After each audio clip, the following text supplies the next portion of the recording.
And one of the most influential figures in Japan's entertainment industry, Johnny Kitagawa, has died at the age of 87. For more than half a century, his agency created numerous boy bands which became popular not just in Japan, but across Asia. For more on Johnny Kitagawa, I'm joined now by my colleague, Mariko Oy. He's not very famous internationally, but what legacy did he leave in Japan? Well, Rico, as you say, he himself isn't exactly a household name outside Japan, but I think it's fair to say that many of our viewers, especially in this part of the world, would recognize many of the boy bands that he created over half a century. I think compared to South Korean entertainment industry, they didn't get to market them as well in the UK or the US, where K-pop is now huge. But at least in Asia, for example, one of his very popular boy bands, SMAP, became somewhat of the pop ambassador of Japan to China when the tensions between the two countries were very high.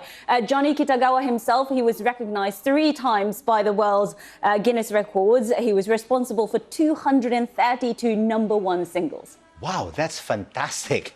And this boy band SMAP is a very popular band internationally, and it even made news when the pop band split up. But, you know, Johnny Kitagawa was also a controversial figure. That's right. He became almost too powerful. You talked about when SMAP split up, and there were rumors that some of the members wanted to leave the agency, and they had to hold this televised press conference, which was broadcast across Japan.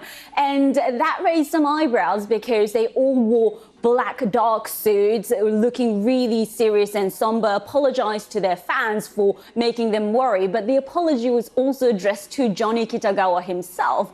And many fans were very upset, and also the general public. I think many people saw the similarities between these celebrities and Japanese salarymen who couldn't really stand up against their bosses. But despite all the criticism that we saw on social media, the Japanese mainstream media stayed away from criticizing Johnny Kitagawa and his agency, basically because they're scared that if they upset them, they might lose other boy band members who are a very critical part of their other programs.